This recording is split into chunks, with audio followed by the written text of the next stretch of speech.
के लिए आज भी शिव महापुराण की कथा कहती है, अगर दुनिया के लोग तुमसे कह दे कि पितृ दोष है, तुम्हारी बेटी की शादी नहीं हो रही, तुम्हारे बेटे की शादी नहीं हो रही, तुम्हारे यहां ये तकलीफ आ रही, वंश नहीं बढ़ रहा, बच्चे नहीं हो रहे, घर में तकलीफ हो रही है, कोई कहे पितृदोष पितृदोष पितृदोष, सीधा एक काम करिए, सीधा एक काम, छठ के दिन, अभी अभी शायद आज चतुर्थी या तीज होना चाहिए, चतुर्थी हो, छठ के दिन, छठ तिथि श्राद्ध के महीने में, श्राद्ध में 16 दिन के अंदर जो छठ आए, षष्ठी आए, वो छठ के दिन, छठ के दिन शायद सोमवार क्या आना चाहिए, सोमवार ही छठ होना चाहिए। छठ के दिन गंगा जल एक कटोरी में रख लो, गंगा जल नहीं हो तो कटोरी के अंदर जल और उसमें एक बेलपत्र डाल के रख लो। उस गंगा जल को अपना जो पानी का मटका होता है, हंडा होता है, घर में पानी पीने की जगह होती है, उस कटोरी को वहां रख दो और छठ के दिन रखकर सप्तमी के दिन उस कटोरी को उठाकर उसका जल अपने घर में घुमाकर शंकर के शिवलिंग पर समर्पित कर दो। दुनिया का कैसा भी पितृदोष होगा वो समाप्त हो जाएगा। कामना कर कर छठ के दिन जिस लड़का लड़की का विवाह ना हो, सोमवार की छठ पड़ेगी, जिस बच्चे का विवाह ना हो, अगर अशोक सुंदरी की जगह पर, काय का आवाज आ रहा है बार बार बार बार, कोई तार फाल्ट हो रहा है, देखिए अब बार बार आवाज आ रहा है। छठ के दिन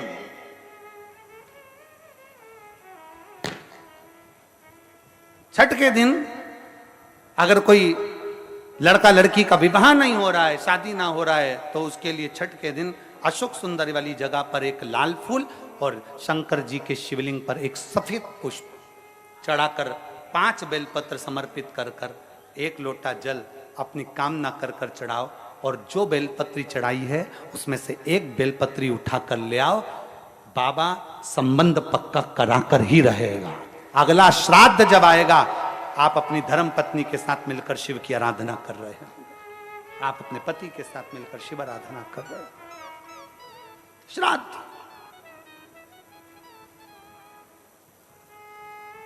हमने जितने लोग मिस कॉल दिए हैं, और मिस कॉल जो लोग दिए हैं, हमारे जो नंबर है मिस कॉल का, उस पर जो लोग मिस कॉल दे रहे हैं, हम प्रतिदिन श्राद्ध पक्ष का एक ना एक उपाय मिस कॉल वालों के मोबाइल पे व्हाट्सएप पर रोज पहुंचाने का।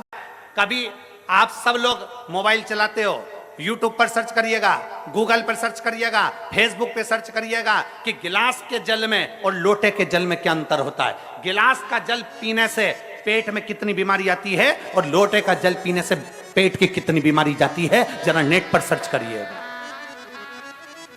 मत मानो आप शिव पुराण की, मत मानो आप वेद और पुराण की, आज के विज्ञान से जुड़ो और आज के साइंस से जुड़ो। साइंस और विज्ञान की बात निकालिए कि लोटे के जल में ऐसा क्या हो जाता है कि लोटे का जल पीने वाले की सारे पेट की बीमारियां समाप्त हो जाती है। लोटे का जल में ऐसा क्या हो जाता है कि लोटे का जल पीने वाले की सारी तकलीफें समाप्त हो जाती है। आप मत मानो शिव पुराण की बात, आप मत मानो वेद और पुराण की बात, आप तो विज्ञान की बात मानो, आप साइंस की बात मानो और विज्ञान और साइंस को उठाओ और देखो कि गिलास के जल में और लोटे के जल में कितना पावर है। गिलास के जल में 0 बराबर का पावर होता है और लोटे के जल का जब हम शंकर को चढ़ाकर उसका आचमन करते हैं, जब लोटे का जल पीते हैं तो शरीर के जितने रोग हैं वो धीरे धीरे अपने आप समाप्त होना चालू हो जाते हैं, अपने आप।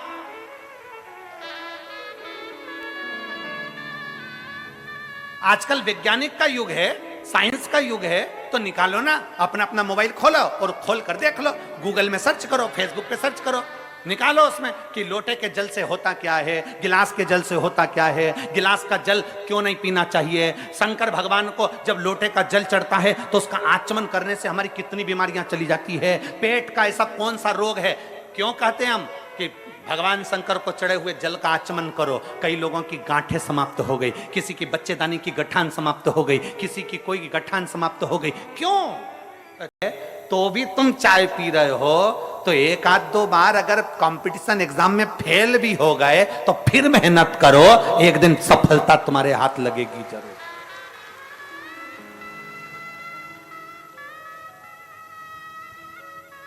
कितने लोग हैं यहां जिनकी चाय पीने से जीवन जली होगी, बोलो जली की नहीं जली? एक दो बार तो जली होगी जो चाय पीते होंगे। हम तो पीते भी नहीं, तो हम बोले भी काय को? चाय पीने से जीवन जल रही है, पर हम चाय नहीं छोड़ते, फिर धीरे धीरे पीते हैं, फूंक मार कर पीते हैं, ठंडा कर कर पीते हैं, और आखिरी में चाय पीना हमने छोड़ा नहीं। एक बार कंपटीशन एग्जाम में बैठे, फेल हो गए, एक बार एग्जाम दिया, फेल हो गए, एक बार तकलीफ आई, फेल हो गए, कोई बात नहीं, हिम्मत मत हारना। चाय पीना नहीं छोड़ रहे तो हम मेहनत करना कैसे छोड़ दें? फिर एग्जाम दो, फिर कंपटीशन एग्जाम में बैठो, फिर मेहनत करो, और जब बार बार मेहनत करोगे तो एक दिन मंजिल तक पहुंच ही जाओ। बहुत सारे ब्राह्मणों को, संतों को भोजन के लिए बुला लिया। संत ब्राह्मण भोजन करे, और विक्रमादित्य ने पूछ लिया कि दुनिया का सबसे बड़ा दानी कौन है? दुनिया का सबसे बड़ा दानदाता कौन है? जितने ब्राह्मण बैठे थे सबने कह दिया दुनिया का सबसे बड़ा दानी राजा विक्रमादित्य है। दुनिया का सबसे बड़ा दानदाता राजा विक्रमादित्य है, अवंती का नरेश है।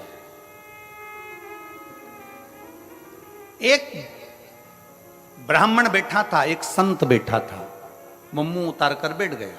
उसने नहीं कहा कि दुनिया का सबसे बड़ा दानी राजा विक्रमादित्य है, ये वो बोला ही नहीं, उसने नहीं बोला। दुनिया का सबसे बड़ा दानदाता राजा विक्रमादित्य है, ये वो बोला ही नहीं, उसके मुख से शब्द नहीं निकला, आवाज नहीं निकली।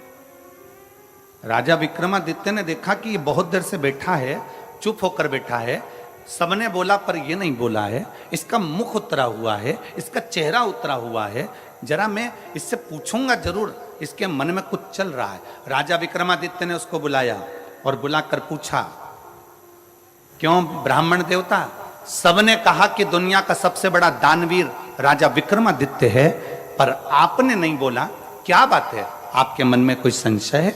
आपके मन में कोई प्रश्न है? आपके मन में कोई बात है? बताओ जरा, क्या बात है? क्या संशय है? क्या विचार है आपका? राजा विक्रमादित्य की बात सुनी तो ब्राह्मण को लगा अगर मैं बोल दूंगा, राजा के पक्ष की बात बोलूंगा तो मुझे इनाम मिलेगा, पर राजा के विपक्ष की बात बोलूंगा तो मुझे मृत्यु दंड मिल सकता है। अगर मैं राजा के विपक्ष का बोल दूं और राजा को बोल दूं कि आप सबसे बड़े दानी नहीं हो हो सकता है मुझे मृत्यु दंड मिल जाए, हो सकता है कि मुझे मृत्यु दंड मिले। नहीं नहीं महाराज, ऐसी कोई बात नहीं है। राजा विक्रमादित्य ने कहा, नहीं महाराज, आप ब्राह्मण होकर झूठ नहीं बोल सकते। अगर ब्राह्मण होकर झूठ बोल रहे हो तो यह श्रेष्ठता नहीं है तुम्हारी।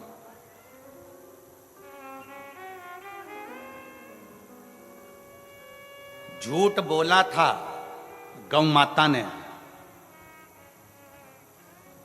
भगवान राम जी के आगे, तो आज भी गौ माता का मुख झूठा कहा जाता है, इसलिए गौदान गाय की पूंछ पकड़कर किया जाता है। आप झूठ ना बोलिए, आप सत्य बोलने का प्रयास करिए।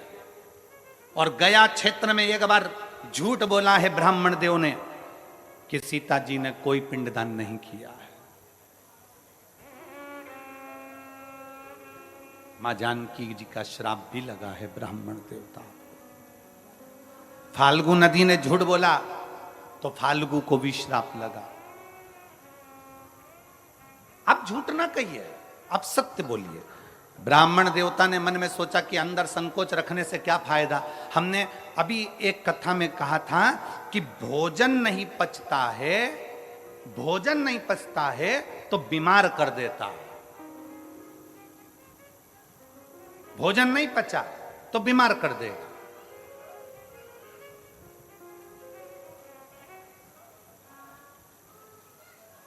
यदि भोजन नहीं पचा तो हमको बीमार कर देगा, और किसी की बात नहीं पची तो चुगलखोर बना देती है। तुम बताओ बात क्या है। राजा विक्रमादित्य के सामने ब्राह्मण ने कह दिया, महाराज तुम कहते हो कि दुनिया के सबसे बड़े दानी कौन? सबने कहा कि राजा विक्रमादित्य दुनिया का सबसे बड़ा दानी है, पर मैं कहता हूं राजन, समुद्र के उस पार एक चंद्रायन नाम का राजा रहता है। वो एक दिन में 1 लाख सोने की मुद्रा का दान करता है।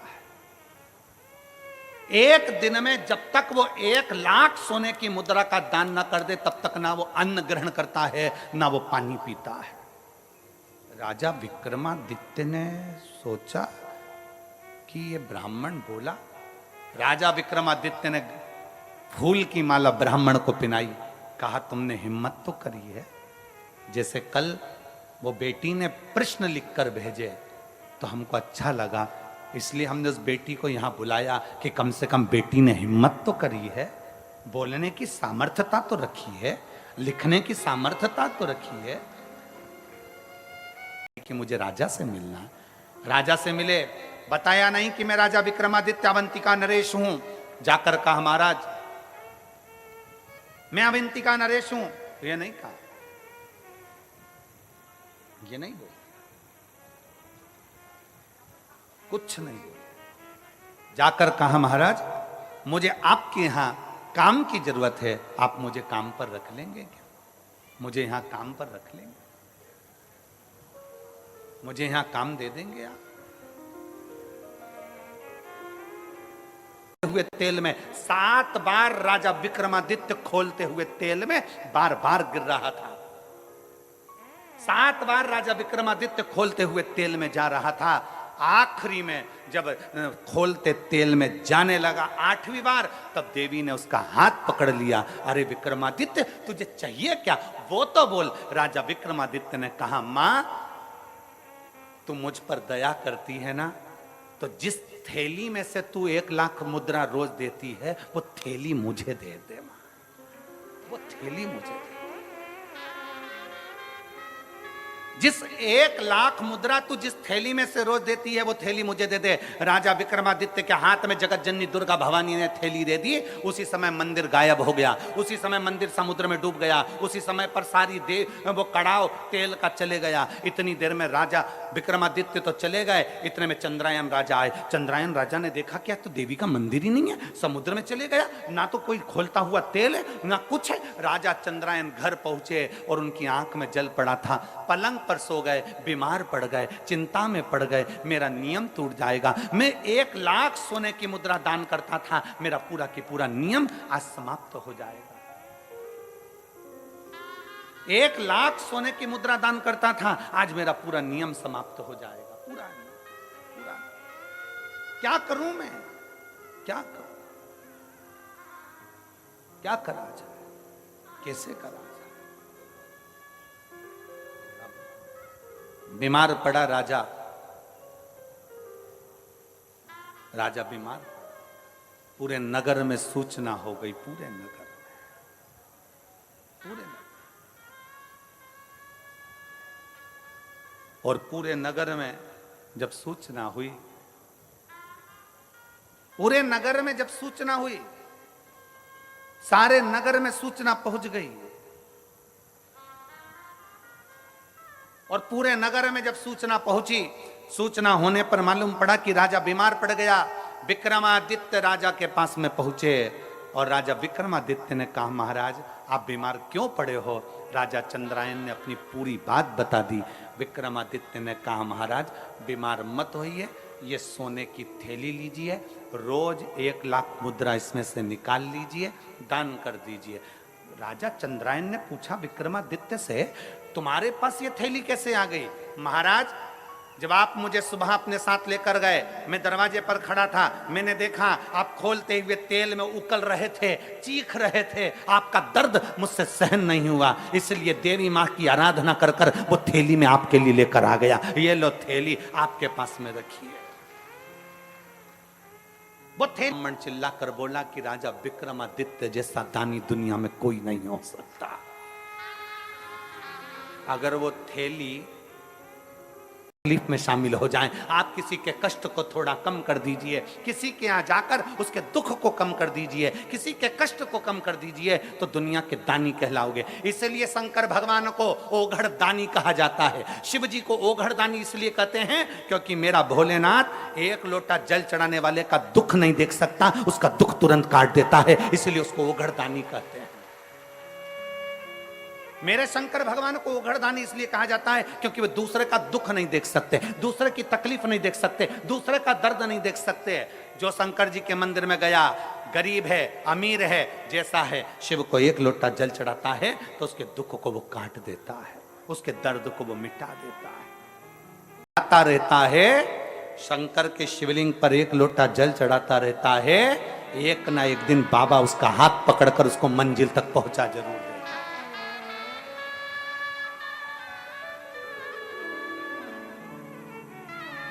कहेंगे लोग, बहुत कहेंगे, बहुत।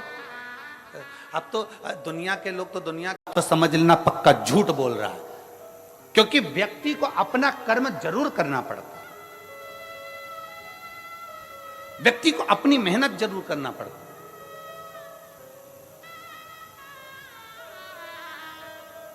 अब हम आपसे पूछें, आप सब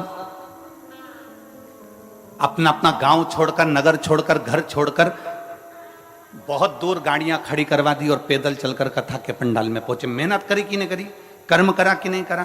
कर्म करा तो यहां तक पहुंचे, पहुंचे हो कथा मिल रही है, पहुंचे हो तो कथा श्रवण कर रहे हो, मिल रही है। तो यह अंदाजा लगा कर रखना, अगर तुम कथा तक आए हो तो एक ना एक दिन मेरा शंकर भी तुम्हारे दरवाजे तक जरूर आएगा। आपकी लगनता से, आपके कर्म से, आपकी मेहनत से मेरा शिव आपके नजदीक पहुंचता है। अपना काम में लग जाता, छोटी सी दुकान करता, धीरे धीरे धीरे धीरे देव, एकदम किसी की फाइल अगर मोटी है ना तो उसको निपटाने में थोड़ा समय लगता है, पर मेरा शंकर को थोड़ा समय लग सकता है तुम्हारे दुख को मिटाने में, तुम्हारी तकलीफ को मिटाने में। डीले कम करो, तुम्हारे दुख को मिटाने में, तुम्हारी तकलीफ को मिटाने में थोड़ा समय लग सकता है, थोड़ा समय लगेगा, पर धीरे धीरे धीरे धीरे वो दुख तुम्हारा, वो तकलीफ तुम्हारी, वो कष्ट तुम्हारा मिटे ही जाए। धीरे धीरे वो तकलीफ, वो कष्ट, दुख तुम्हारा समाप्त होते चले जाए। चढ़ाते रहो, शिव के धाम जाते रहो, शंकर के मंदिर जाते रहो, शिव को एक लोटा जल समर्पित करते रहो। क्या मिलेगा, कैसे मिलेगा, कब मिलेगा, ये वो जान सकता है, उसके सिवाय कोई नहीं जानेगा। वो क्या करेगा, कैसे करेगा, ये उसके ऊपर निर्भर करता है।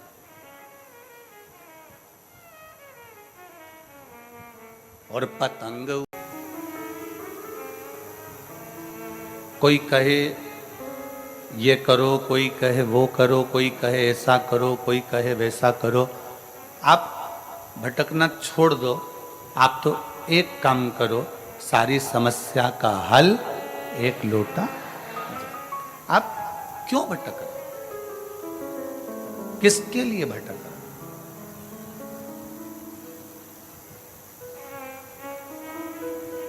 इतनी लाखों की संख्या में आप लोग यहां पहुंचे हो ना, कुंदकेश्वर, कुंदकेश्वर महादेव का नाम लेकर, डॉक्टर की दवाई को खुद खाओ पर भगवान का नाम लेकर, कुंदकेश्वर महादेव का नाम लेकर। डॉक्टर दवाई लिखा है, उस दवाई को हमें खाना है, पर कुंदकेश्वर के नाम से खाओ, शरीर को लगेगी, क्यों ना लगे।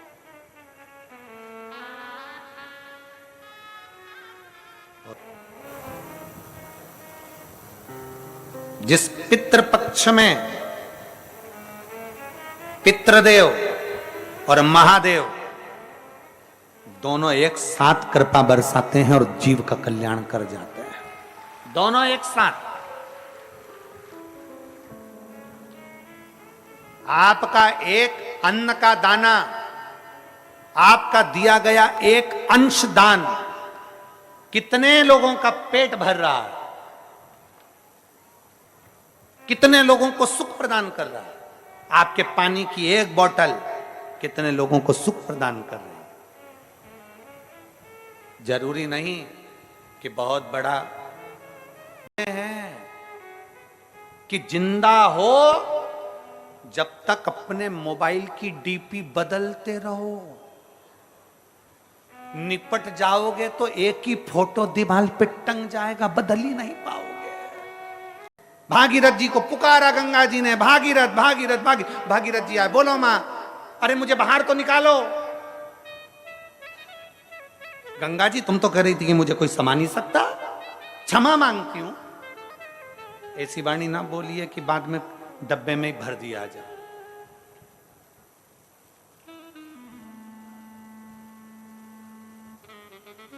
20 लाख